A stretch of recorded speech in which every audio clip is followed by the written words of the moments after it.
कलयुग में रिश्तों को शर्मसार कर देने वाली वारदातें आम हो चली हैं। जिस्म की हवस इंसान को रिश्ते की मर्यादा को भुला देती है। दिल्ली के बुराड़ी में एक ऐसा ही हैरान कर देने वाला मामला सामने आया है, जहां दिल्ली सरकार के महिला एवं बाल विकास विभाग के एक अधिकारी को अपने दोस्त की 14 साल की बेटी से ही रेप का आरोप लगा है, जो इस बच्ची का मुंह बोला मामा भी लगता था।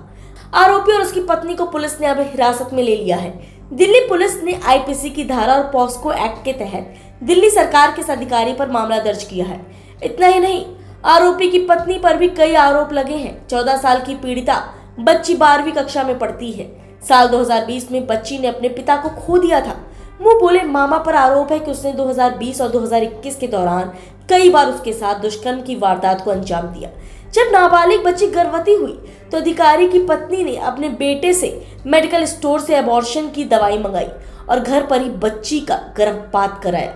नाबालिग बच्ची ने पुलिस को दी अपनी शिकायत में कहा, बच्ची का अभी अस्पताल में इलाज चल रहा है और जल्द ही उसका बयान मजिस्ट्रेट के सामने दर्ज कराया जाएगा। दिल्ली पुलिस इस मामले की गंभीरता से जांच कर रही है। आपको बता दें, आरोपी अधिकारी को दिल्ली सीएम ने सस्पेंड कर दिया है। इस मामले पर मीडिया से बातचीत करते हुए दिल्ली के मुख्यमंत्री अरविंद केजरीवाल ने कहा, मैंने मुख्य सचिव को जांच चलने तक उन्हें सस्पेंड करने के आदेश दिए हैं। साथ ही आज शाम 5 बजे तक इस मामले पर रिपोर्ट मांगी है। दुष्कर्म का आरोपी दिल्ली सरकार में महिला एवं बाल विकास विभाग के डायरेक्टर पर रेप का आरोप लगा है सर, उनको सस्पेंड करने के उसको मैंने आदेश दिए हैं चीफ सेक्रेटरी को कि उसको सस्पेंड किया जाए तुरंत प्रभाव से, जब तक इंक्वायरी वगैरह चल रही हैं। और शाम 5 बजे तक मैंने इसके ऊपर एक विस्तृत रिपोर्ट मांगी। मैं पुलिस से वो करूंगा, अपील करूंगा कि उसको तुरंत गिरफ्तार किया जाए। डिप्टी डायरेक्टर के पद पर तैनात था।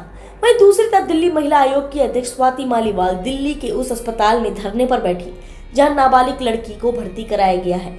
उन्होंने कहा, मैं देखना चाहती हूं कि ऐसा क्या है जो दिल्ली पुलिस छिपाना चाहती है। डीएसडब्ल्यू प्रमुख को अंदर जाने और लड़की से मिलने की अनुमति नहीं दी जा रही है। आगे उन्होंने कहा, मैं दिल्ली पुलिस को चेतावनी देती हूँ, दिल्ली पुलिस चाहे तो कुछ भी कर सकती है, लेकिन मैं यहाँ से तब तक नहीं उठूंगी जब तक वे मुझे पीड़िता और उसकी माँ से मिलने नहीं देते। 14 साल की मासूम बच्ची से दुष्कर्म मामले पर राष्ट्रीय महिला आयोग की अध्यक्ष रेखा शर्मा ने मीडिया से बातचीत करते हुए बताया कि एनसीडब्ल्यू इस मामले पर स्वयं संज्ञान लिया है। इस मामले की हम जांच करेंगे। आरोपी और उसकी पत्नी ने बच्चे को अवैध रूप से अपने पास रखा। जब आरोपी दिल्ली सरकार के महिला एवं बाल विकास विभाग का कर्मचारी था तो उसने यह सब किया। दिल्ली सरकार और दिल्ली महिला आयोग क्या कर रहा था? हम लोग सुन रहे हैं कि सरकार के कुछ लोग आरोपी अधिकारी को बचाने की कोशिश कर रहे हैं। आपको बता दें, राष्ट्रीय महिला आयोग की 4 सदस्यीय टीम दिल्ली के उस अस्पताल पहुंची है जहां पर लड़की को भर्ती कराया गया है।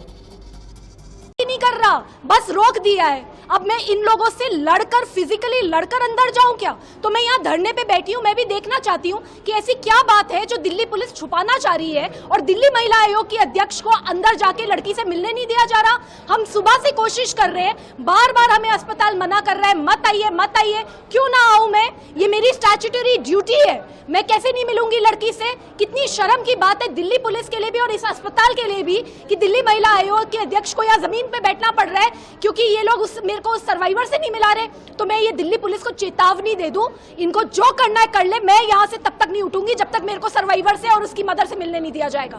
बिना परिवार वालों से मिले, बच्ची से बिना मुलाकात की आप नहीं जाएंगे? मैं बिल्कुल नहीं जाऊंगी यहाँ से।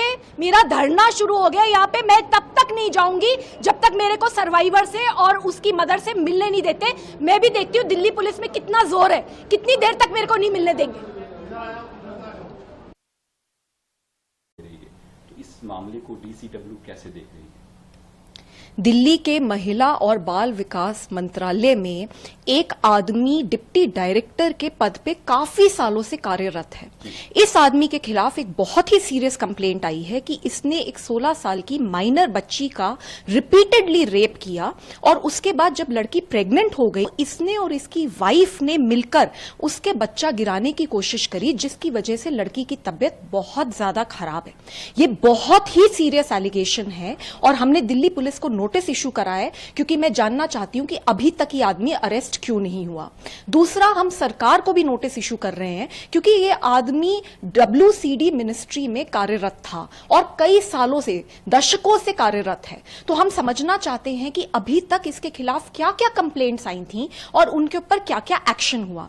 और हम ये चाहते हैं कि इस आदमी को तुरंत सस्पेंड कर देना चाहिए और बहुत ही सीरियस इंक्वायरी बैठनी चाहिए। और अगर ये हाल रहेगा कि जो रक्षक है वही भक्षक बन जाएंगे तो दिल्ली की बेटियों को और बच्चियों को और महिलाओं को कैसे बचाया जाएगा। मैम, वो जो आरोपी अधिकारी है उसके ट्रैक रिकॉर्ड्स क्या हैं? वो क्या इससे पहले वो इस तरीके के संलिप्त आरोप में वो आरोपी रहा है? ऐसे जी, वही नोटिस मैं सरकार को इशू कर रही हूं और दिल्ली पुलिस को भी इशू करूंगी कि आज तक कितनी कंप्लेंट्स आई हैं इस आदमी के खिलाफ, क्योंकि उन कंप्लेंट्स के ऊपर इन्वेस्टिगेशन होना बहुत जरूरी है। मुझे लगता है कि इस पॉक्सो की FIR के मद्देनजर ये जितनी भी कंप्लेंट्स आई हैं ये सारी की सारी रीओपन होनी चाहिए, री इन्वेस्टिगेट होनी चाहिए।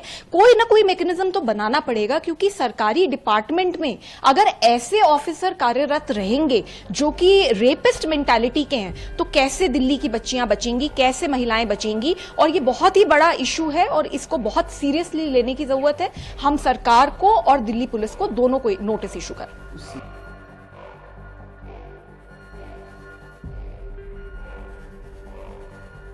दिल्ली NCR से जुड़ी इसी तरह की तमाम खबरों को जानने के लिए देखते रहिए न्यूज़ NCR।